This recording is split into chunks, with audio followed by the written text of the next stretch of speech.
Да произвеждаш нещо не е чак толкова по-различно от това да си лягаш с жени. Когато става въпрос за красива жена, т.е. за добра поръчка, като например е тия 1200 дъски, които правихме,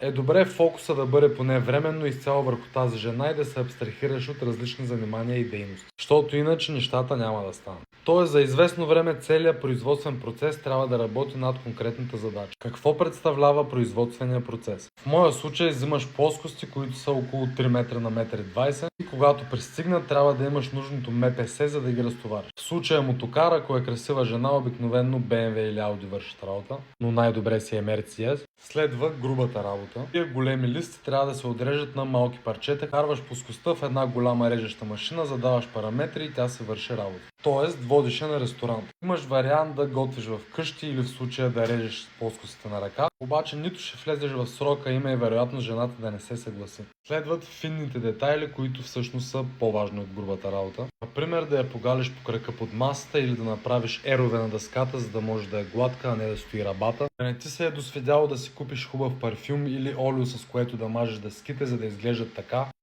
а не така. Е изключително важно как ще я изпратиш. Тоест ти вече си свършил работа, взел си парите, деца вика, може да си позволиш да не го направиш подобаващо. Но е много по-добре да й платиш таксито или в случая да вземеш хубави кашони за дъските, да може да остане доволна и да те препоръча на други красиви приятели. Ай, чао!